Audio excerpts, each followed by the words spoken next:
Welcome back to Redneck's Dirty Hands, and today we're going to be working on that big beast right there. That's a little mini tank.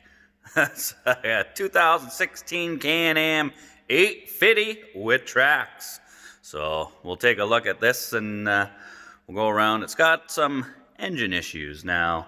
It belongs to a pretty famous Canadian. I'm sure most of you will probably recognize him, but he didn't invent the four-wheeler, but he did perfect the quad. Thank you. Thank you very much. That's right, Canada's very own Mr. Elvis Stojko, two-time silver medalist in the Olympics, world champion, one hell of a guy, you know. I told the old man, said, "Hey, Dad, you never guess who's coming over with his four-wheeler? Elvis is coming." He's like, "Holy Jesus." I said, "Whoa, hold on there, boy. Not that one. Canada's Elvis, you know. Figure skating icon. I grew up watching that guy in the Olympics. It was awesome to have him standing in my shop and I get to work on his stuff. It's a pretty cool deal. Let's take a look and see what's wrong. Now, this is a Can-Am Outlander 850. He's got the tracks on it, which he absolutely loves. Says it turns this thing into an absolute monster. It's a good workhorse, you know. It will go pretty much anywhere you need. It'll tow. He's, you know, if you do a lot of firewood or, you know, dragging ice huts or whatever, this is the ultimate rig. But ran into a bit of an issue with the power plant there. Now, he did notice that there was a bit of an oil leak going on the one cylinder there, and wanted another fella to check it all out, and thought it was nothing major, but ended up being extremely major, because that's the cylinder off the rear there. That's your timing chain tensioner. There's supposed to be a plug that screws in there with a spring that holds tension on the chain. What had happened over time is this fella here worked its way out, loosened off the chain, and then she fell off, bound up, wrapped itself around there like a triple sow cow, and that was game over. So unfortunately, these motors here obviously are an interference fit, because when that all happened, the piston kept moving, but the valves didn't. And those suckers are all bent. They don't close anymore. So she makes no compression. So now we're going to have to pull the head all apart, replace the valves, check it all over, and then we'll get into it and see, inspect everything. Hopefully we don't have to get too involved in tearing her down, but Elvis is on his way over. We'll check and see what the best plan is, what he wants to do, and we'll go from there. All right, so Elvis dropped off all the gaskets we needed. He brought me the valves and everything, so I've already got the engine back together there. He picked up some heat wrap, titanium wrap from Amazon there, so I wrapped as much of the exhaust as I could for him there and got it on, I guess, on these things, because the exhaust runs so close to the seat there, the plastics, it gets pretty hot on the legs, so we wrap them all up. I've got the valves and the head back together, timing chain, all the guides, all the sprockets. They're all plastic sprockets in behind the main cover there that drive the oil pump and the water pump and all that. So they got chewed up when that chain broke. So that's all back together. And then Elvis picked up a Dynojet Power Commander 5, because he's got the Yoshimura exhaust on it. Wants to put a little bit of a tune on it. So I've got that tucked up under by the air box. It's Velcro taped onto there, and then you just run the harness down, and it's all got piggyback connectors, so it piggybacks to the TPS sensor, and then you piggyback on both injectors, the ignition coil, the crank sensor, and then you ground it, and then it picks up power feed from your 5-volt reference and all that from the sensors. So that's all good to go. So we're just waiting on Elvis. He forgot to pick up oil and filter when he dropped off the other parts, and it's a good thing, because I just took the cap off of there, and look at all that shrapnel inside. So we'll clean out that housing and wait for Elvis. We'll put the filter in there, top her up with oil. I got the long life universal coolant in there. She's full, so once he shows up with the oil and the filter, we'll fire her up. As you can see, just look at all those filings that were in there. Just covered. Now it looks like Annie sees, but it's quite the opposite. You keep running her like that, she'd be sure to seize. They say there's only 2 guarantees in life, death and taxes. You keep running her like that, there'd be 3, death, taxes, and a foobarred motor. Now I know Elvis likes his silver medals, but I don't think he likes this.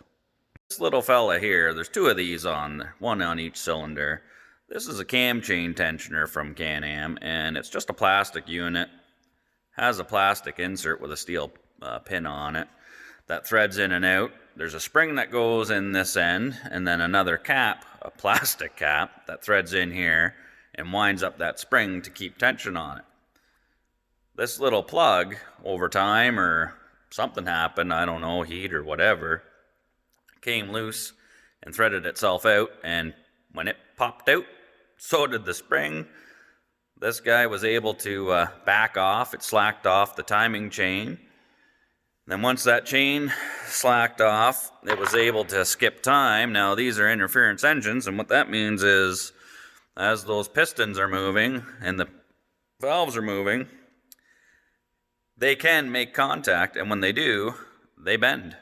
And as you can see there, that's a little cockeyed. So once that happened, it bent the valves and she was game over. She no longer makes compression, which means it no longer runs. So it's kind of a dumb design, you know. I think a pretty good update for those would be, you know, some sort of mechanical tensioner or something like that, other than that plastic job. But I guess it is what it is. I don't know, maybe somebody has something on the market, but we'll wait for Elvis to put the oil in it and get her up and running, and we'll maybe take her for a boot. We got some snow. There's a little better view of how bent those valves are. Those are supposed to be perfectly straight. So just a little love tap from the piston, and they give your engine no more love. That was game over. All right, people. Well, Elvis is in the building. So he brought over the oil and filter for the little tank here. Oh yeah, from Bennett Power Sports in Whitby. These guys have been awesome. They hooked me up actually with my side-by-side as well. So yeah, we're just getting this back together. Pete here at the Redneck Gang have done a great job. I love tinkering myself, but I needed someone that could really get in there with the tools and do the good work. These guys do some really good work and all the race stuff. But yeah, we had a little bit of trouble due to one little issue, but thank God we got through it. Could have been worse. We got to get this back out. We got lots of snow here, so this is yeah, we're gonna have some fun. Oh yeah, get this thing up and going and just tearing it. JP's gonna hook up the laptop and get a tune on the dyno jet there for the power commander, and we'll see what we can make happen. Yeah, exactly. That should be fun. Well, now that the oil's in it and she's all together, JP's trying to get the software update to load up the program for the exhaust, but why don't you give the key a twist and the button a push and see what happens. Let's see how quick it starts up. Ding, ding. And where are we? Ready? And oh yeah. Sounds great. Just like that. Nice one.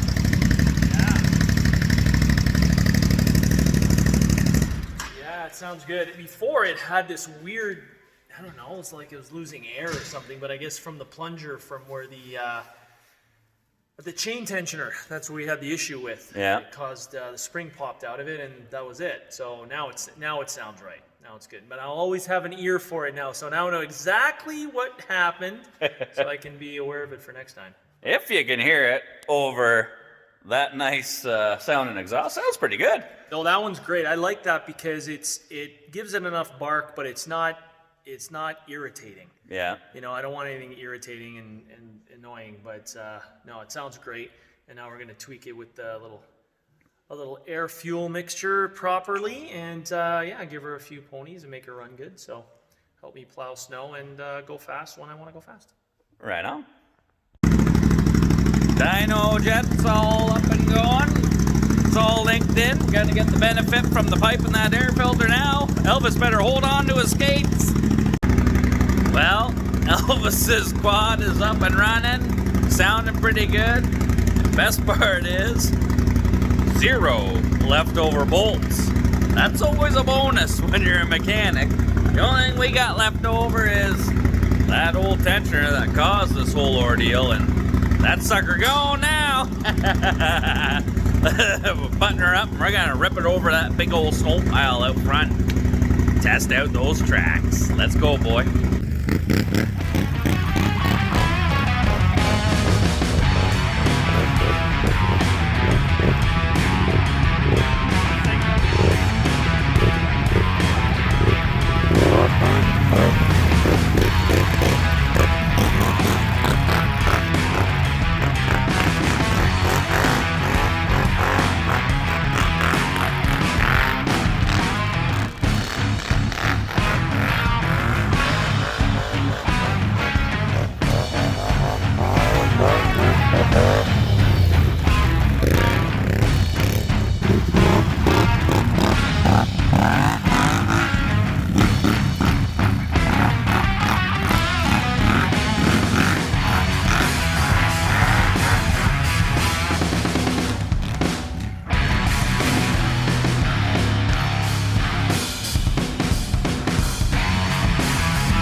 There goes Ian having some fun.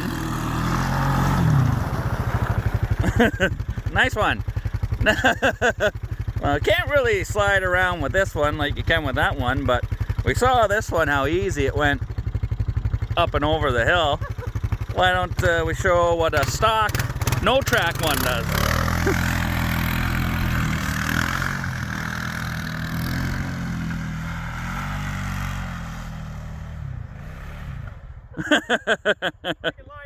Well, yeah, come on.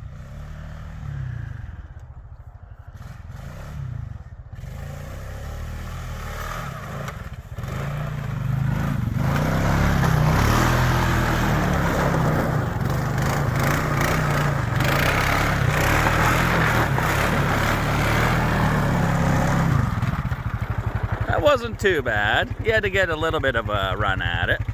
Yeah, hard to slide up straight in this deep snow. You don't have much tread on them tires either. No, These tracks, though, I mean, you could basically just idle up that hill. yeah, no, it's impressive. Takes some work with that. The other way.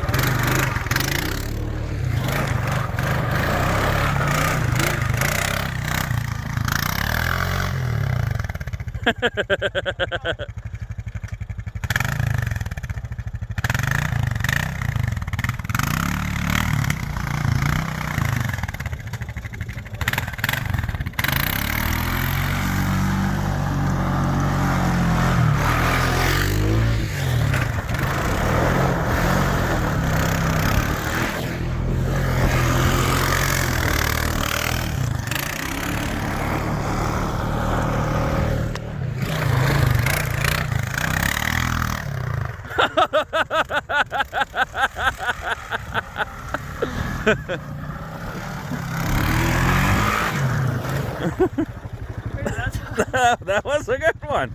I think you got a little bit of air off of that too.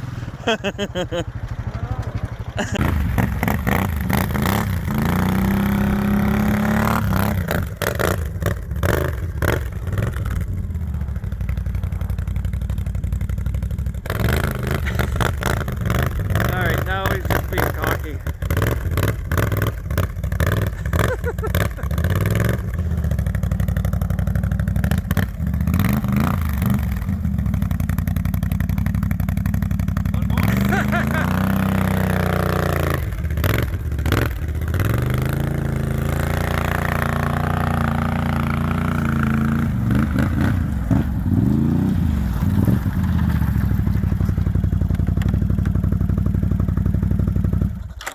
So yeah, a little bit of difference there. Yeah, I said, now he's just getting cocky. Right on. Your style points were more. But this one is more refined.